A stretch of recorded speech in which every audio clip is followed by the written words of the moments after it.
You're going to hear a new, a unique, and I believe accurate revelation explaining the mark of the beast. I can tell you, I have never heard this before. Hello, Sid Roth here. Welcome to my world, where it's naturally supernatural. There are such strange phenomena going on in a supernatural fashion around the world that I have asked my friend L.A. Marzulli, who has spent the last few years of his life documenting these things. I mean, most people read a little headline, but they don't understand how serious these things are and what they are what their signs are pointing to. For instance, have you noticed the increased number of earthquakes, tsunamis, these tragic events, strange weather patterns, sinkholes just mysteriously opening up? There have even been reports of sounds coming from the center of the earth. They're very eerie. UFO abductions, and they're being verified. Cattle mutilation, but it was supernatural, not just some crazy man doing it. Mystery codes being revealed in the scripture that's predicting the future. Mystery of the mark of the beast.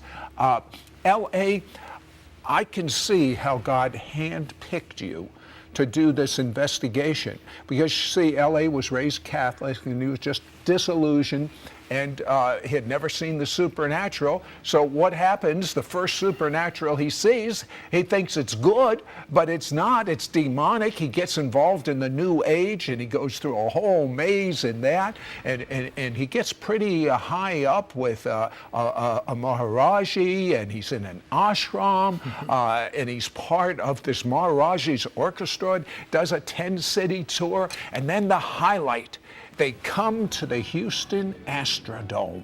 And what was the purpose of them coming to the Astrodome? It was a gathering of all the devotees of Maharaji into the Astrodome. Numbers were sort of, they expected tens of thousands of people. It wasn't the case. They probably had about 20,000 people.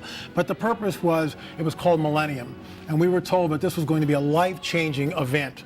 And it was life-changing for me only because I saw something while I was on that platform with the orchestra that night that sort of gave me a hint that maybe what I was looking at wasn't what I thought it was. What did you actually see? Well, I mean, you weren't looking for this, no. But you had a revelation of there was something there beyond the people. Mm-hmm. There was a large platform which was the stage, and behind the stage was a dais. And the Holy Family was perched on this dais with the guru on the very topmost part of the dais. And this was in an evening service, and the crowd was applauding and just, lots of energy from the crowd, and the orchestra played and got the crowd warmed up, and then the guru came out, had this big crown thing on. And I remember my friend nudging me like this and said, take a look behind you. And I glanced back like this. Now, here were the members of this so-called Holy Family, the mother, three brothers, and the guru on the highest part of this dais. And as I looked at them, I had no words to describe this, or no dialogue to articulate it as I'm doing so now.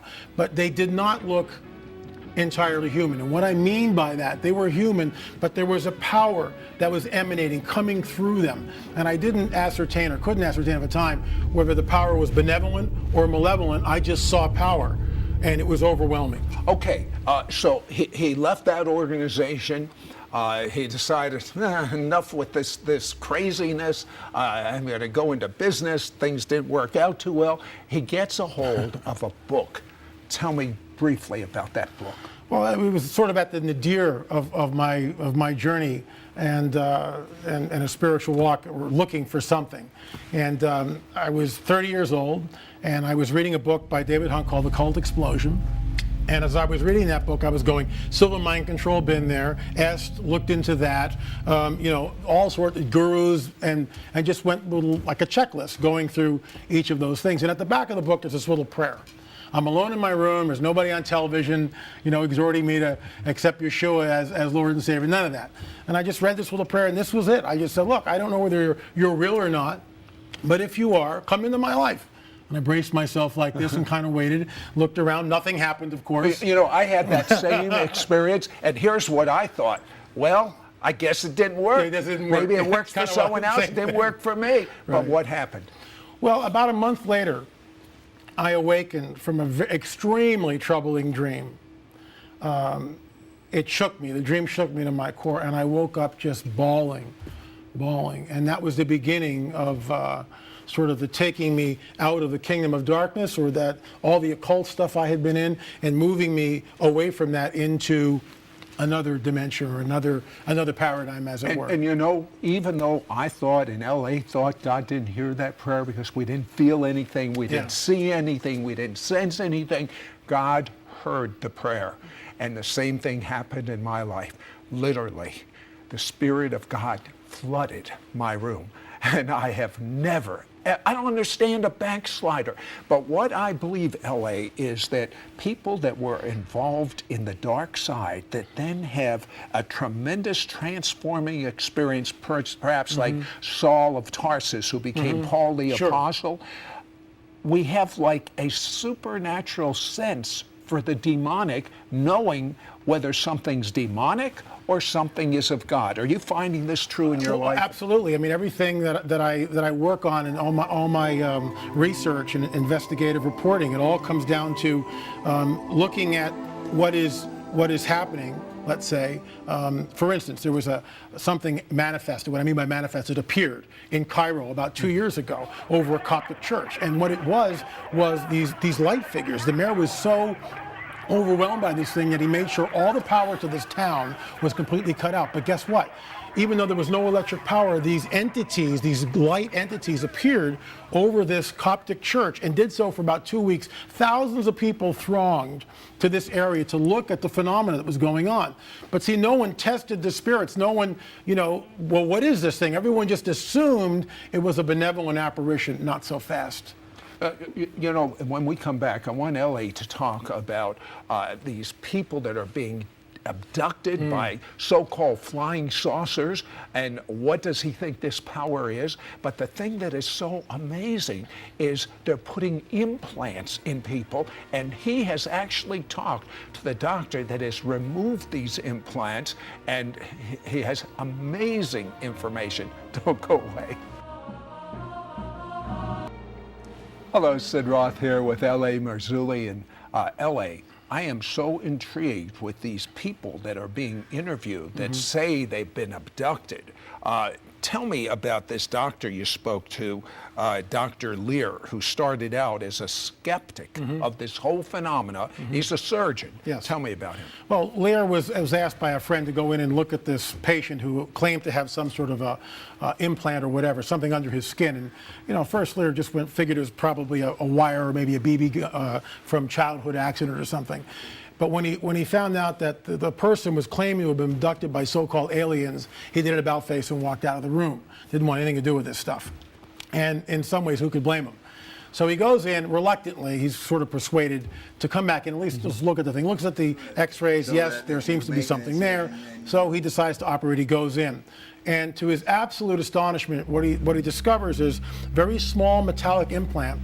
But over this implant, and this is obviously a magnification, I'll use my fist, is a secretion, a membrane of some sort. And he takes his scalpel and he tries to cut this membrane and he can't cut it. He then takes a forceps and goes in and yanks this thing out. And it comes out sometimes, he's done 16 of these things since, but it comes out sometimes in 2 or 3 pieces. What he's discovered is when you take these things out and you put them in a petri dish of the patient's blood, and you just let them, and the pieces are, let's say, separated by a half an inch or an inch, come back 24, 48 hours later, the pieces have tried to assemble themselves. How is that possible?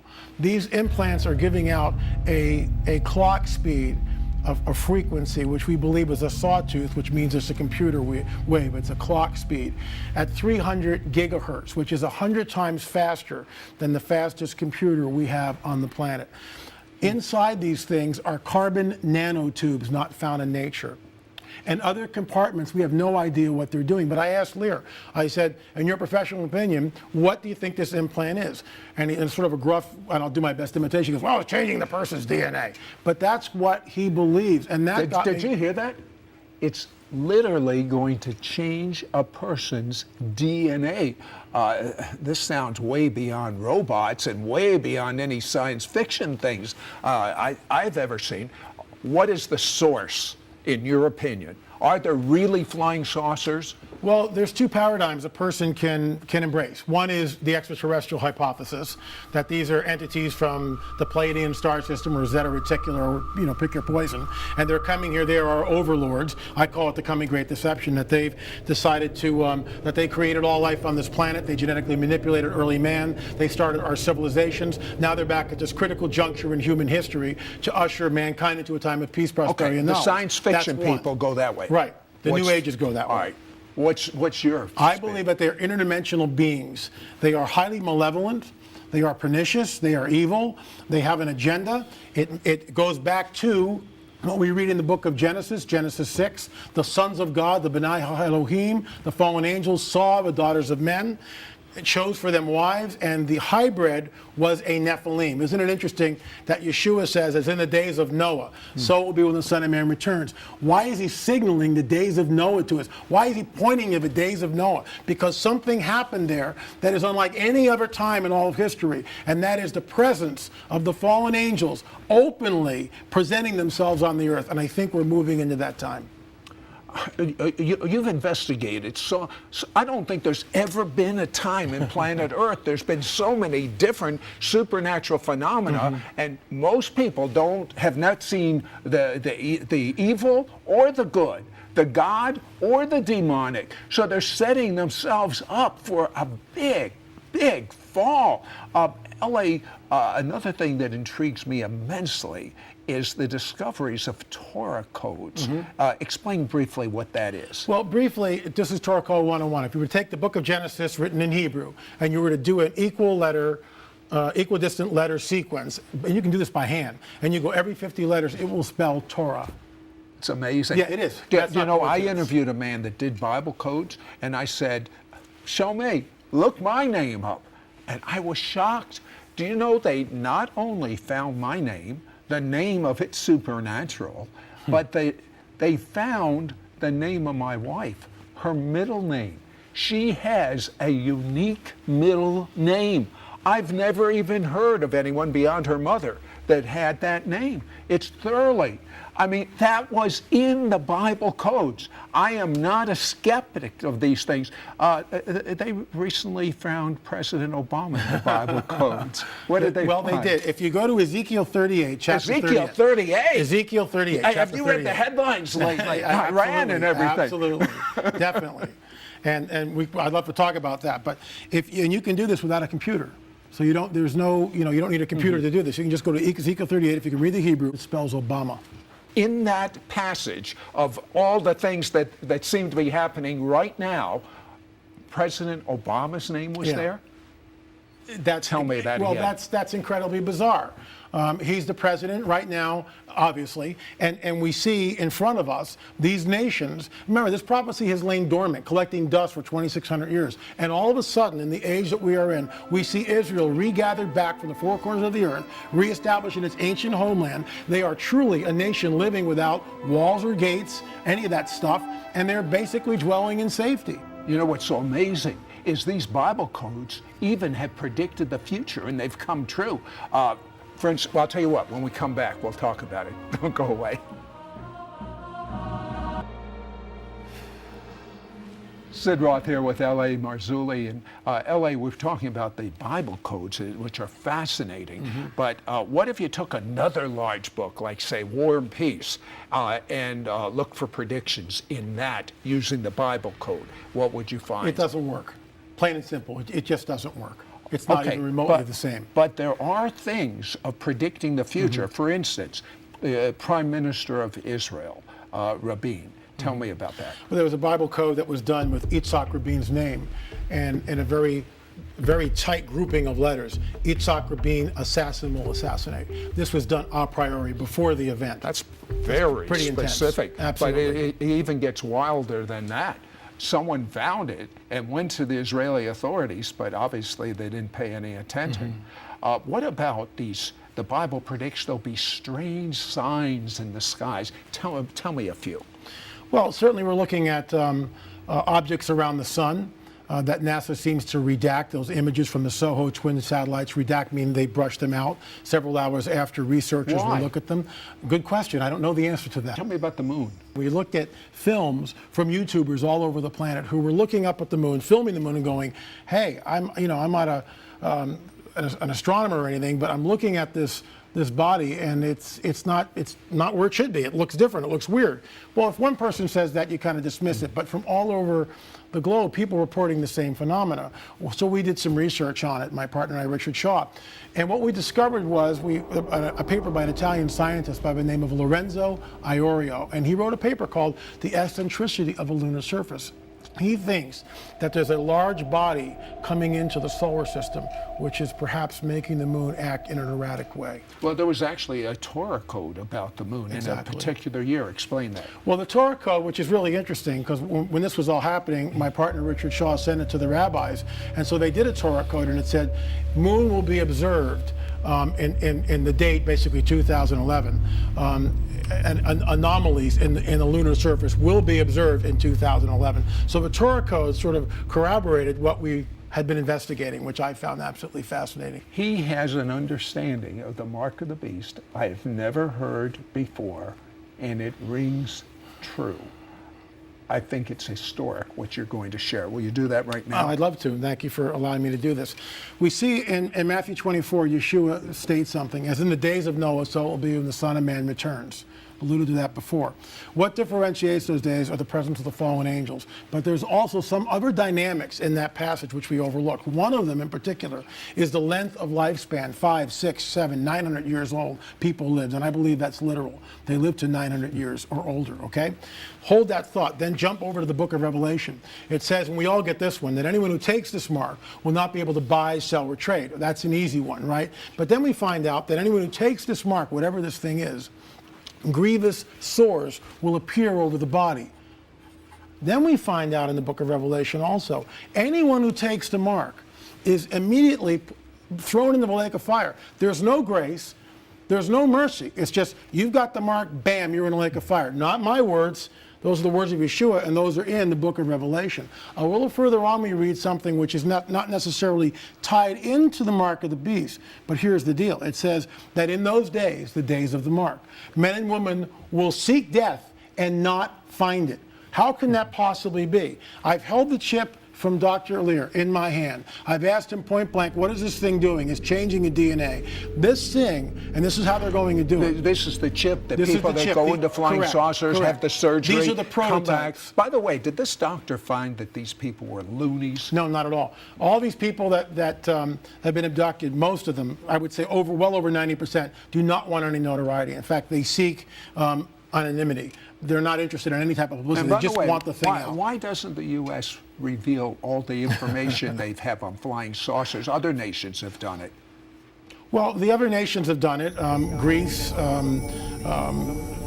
the United Kingdom, France, Belgium, Germany, Japan, Mexico, Brazil. They've all released, I should say, what were at one time top secret documents. We don't do it, and I think the reason is simply this. They fear some sort of a backlash, religious backlash. What happens if people all of a sudden find out that maybe the God we've all believed in isn't? This is what I call, said, the coming great deception. And I believe it's been orchestrated for thousands of years. Let's go back to this changing the DNA. Okay. Why would someone want a chip inside of them? Here's the scenario. Let's say there's a upcoming war in the Middle East, and we see some sort of a nuclear holocaust. Remember, this is just a scenario, okay? So we see a nuclear event in the Middle East, perhaps in this country, and all of a sudden, mile-wide UFOs begin to manifest, begin to appear all over this planet. How is that going to affect everyone? But they'll come with two things. They'll come with a free energy source, and they will come with a chip, and this goes right back into what Matthew 24 states. They will come with this implant, which when you take it, will bring you into, as a member of the New World Order, okay? And when they scan this thing, not only will have its medical records, but it will change and correct your DNA. That's what we'll be told. So in other words, you'll live longer, I guess. You'll live to 500 years disease-free. Whoa. All this All this. So who's going to say no? Only That's my point. someone that Exactly. knows the Lord. Exactly. Only. And you can see why they'd be enemies of the, Absolutely. of the We'd world. be looked at as Neanderthals. How can you possibly believe in this ridiculous mythos of a Judeo-Christian God? Why not just take this mark and live disease-free for 500 years? It sounds like a great deal. And I've held it in my hand, and this is what I think it's coming, and it's the only thing which fulfills all that criteria which we just spoke about that's found in the book of Revelation. And as far as timing, isn't it interesting in this whole scenario of what we see shaping up right now of the nations coming against Israel Sure. is on the horizon with Obama's name in the secret code?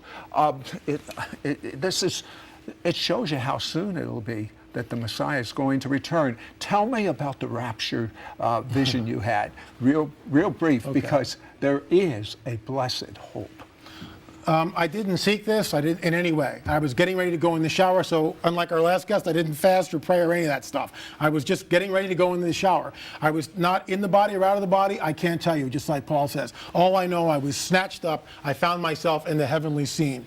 I was there for 3 seconds. 1 second, 2 seconds, 3 seconds. Bam, back again. Second one, I look around and I can see that we're not sandwiched in like sardines, that there's 20 to 30 feet between myself and other people. We are all looking in the same direction. That's second one. Second two, there is a holy, reverential silence which permeates the entire scene.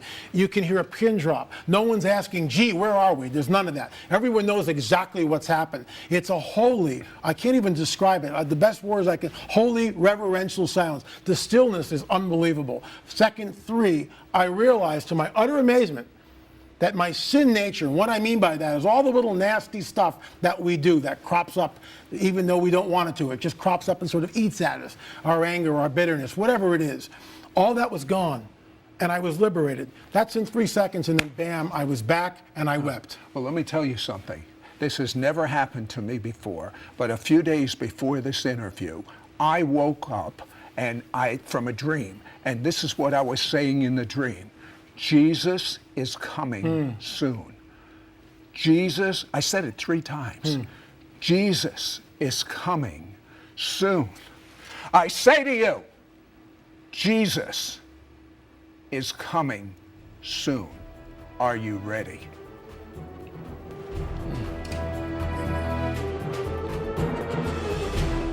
An increase in wars and rumors of wars, mass flooding, spontaneous outbursts of Arab unrest, increase of earthquakes, tsunamis and volcano activity, unexplained sinkholes, massive spontaneous bird and fish deaths, increased sightings of UFOs, claims of alien abductions, Torah code prophecies that predict what's happening in the news today. Are all these a wake-up call from God warning us of the events about to take place on planet Earth?